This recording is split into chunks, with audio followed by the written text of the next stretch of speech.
Good morning, Frank Watkins, 1st of November, 8:40 a.m. Joe and Kylie are with us. Hi, good morning. Good morning. Hitching a punch, first day of the month. Oh my God, it's the start of the stupid season. Halloween on the weekend and a few drinks with a few clients on, a few other people, traders on Friday night.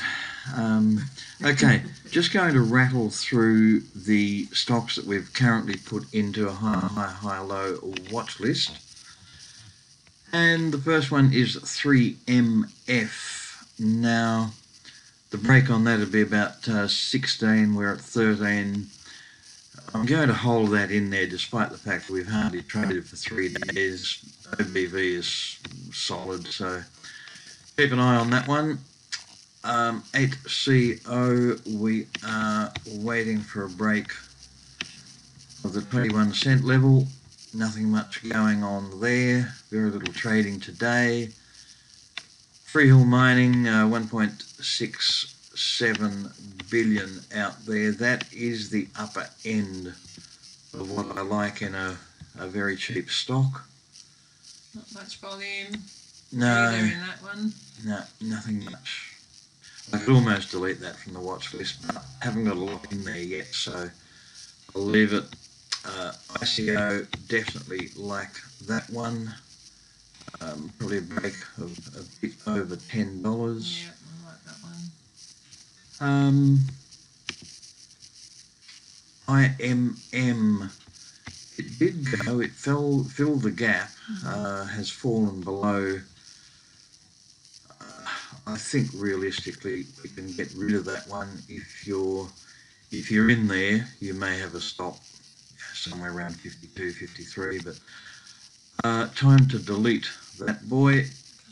For potash, actually I'm going to delete that as well. The break is 2.6.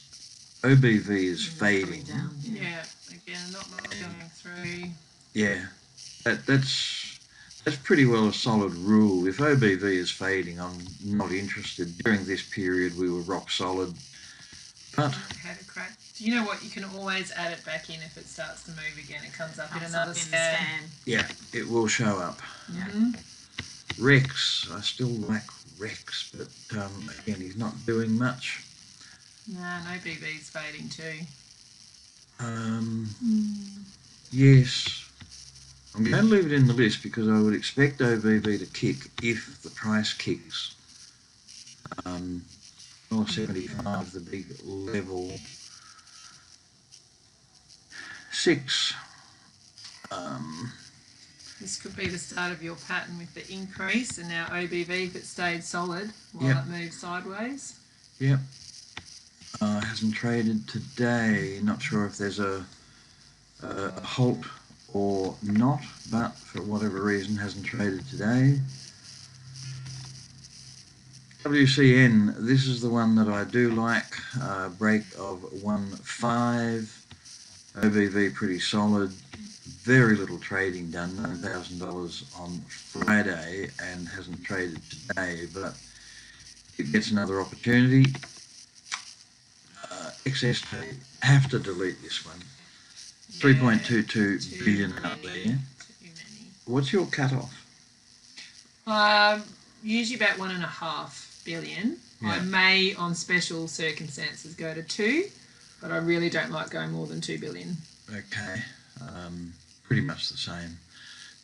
Despite the fact that we have seen stocks with 13 billion go for a gallop, simply when the rampers on social media get hold of something, it can still move. Like 88E comes to mind. That would be the one.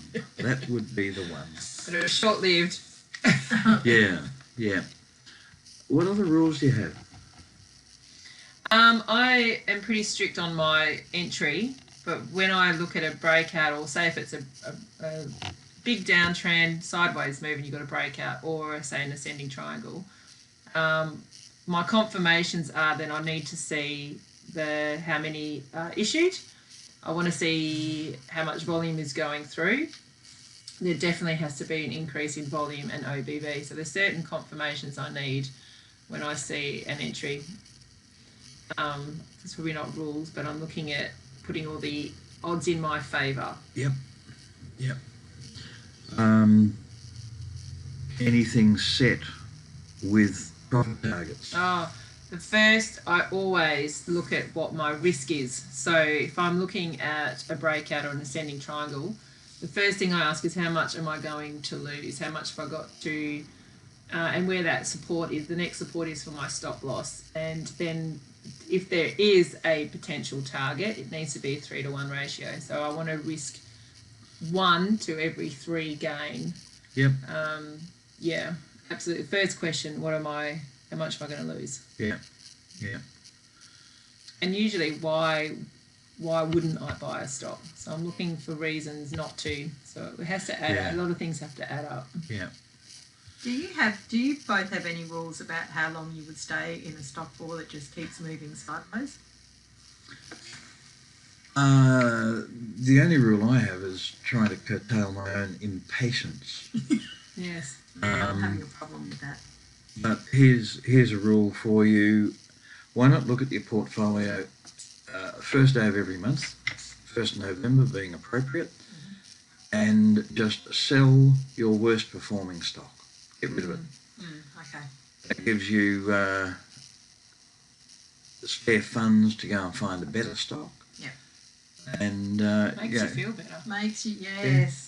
I've got nothing left to spend and everything's going sideways. And bear in mind, I've got a stack of rules.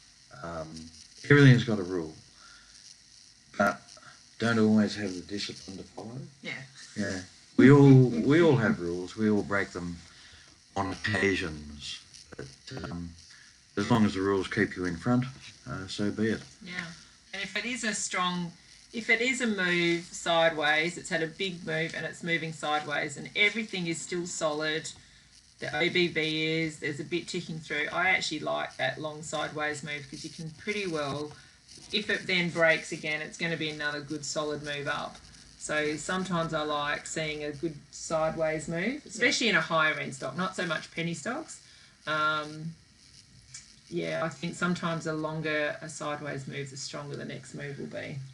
Can be a good place to add to an existing position. Yes, yeah. Yeah, of course. Another rule on stocks priced over $2, I will take any 20% profit in any 5 consecutive days. So sit down on a Sunday, stock closed at $3, 20% of that is 60 cents. I put a profit target on at $3.60. If during the week it gets to $3.60, I'll take it. No one else can give you 20% in a week. Doesn't happen that often, but rather than sit around and watch something go for a gallop and think, oh, should I get in, should I get out, what should I do? Just your order's there. If it does it, it does it. Take your money and run. Yep. Actually takes all the emotion out. You don't stop. You don't sit there and think about it and ponder and wonder and you've said it, you walk away, go and enjoy your game of golf, come back, you've made some money. It's always golf with you, isn't it? Yeah. Yeah, it is. Well, surf boat rowing, but I don't know if many people can relate to that. I don't know if it's that relaxing. Yeah. Any other definite rules? I suppose if I'm really down in the gutter, let's say under 10 cents, on occasions, I'll probably just check and see how much cash a company has got. And basically I'm checking to see if there's any likelihood that I'll get caught in a cap raise. So for me, a company's got to have 6 months cash. If they're drilling or something, they've got to have that covered. The only other thing I'll check is how much the directors are dragging out of the company, just to see whether they're genuine or not. Got any others? That's all I can think of for now. We should probably, over the next few days, find some stocks and we do a bit of a trade plan with them, work through it. Yep. Well, let's just Go back to one of our high lows, IGO. Okay, it's $10 stock. If we look at a 5-year chart, yeah, we're at all-time highs. So, what do? We've got August, September, October, November resistance. So the resistance is great. I like the 3 touches. It's good. Yep. So we're going to buy that. You could put an order in there now, actually. Just buy it at $10.10 or $10.11 or $10.03, whatever. Yep. Then there's the issue of profit targets. If you've got clear blue sky, for mine, there is no profit target. No. You just got to let it rip. It'd be a trailing stop on that one, I think. Let it Okay. keep going. Your initial stop. I love this one because it's a nice. It's just tucked in here. Probably wouldn't worry about that one. Well, you could. I guess that fills a gap there. You could, if you were being. I like the fact that this is a solid line here, so you stop because it's not that far away. You're risking 50 cents. Yeah. I wouldn't want it much further down. So tuck it up in here. Yeah. And then once it breaks and starts to form this support, then you'd move it straight up under $10. To just get it as close to break even as possible, as fast as possible. Yeah, but that's a nice little move. So it's a nice little tuck in stop in here. Yeah. Not too far away. If it had just come straight up, then you stop. See this here? If it broke here, your stop's way down here. It's too far. So that's a nice sideways move. Okay. Like you say, let's think of a few more things, and at some other stage we'll just have another gossip session about how to trade. Yeah, and if you're a subscriber and you want to have a chat about anything you're unsure about, please do give us a call here. We love talking about stocks. It's what we do and we love doing it. So don't be afraid to give us a call here and help you out through your trading journey. Okay, thank you. We'll talk to you tomorrow. See you later.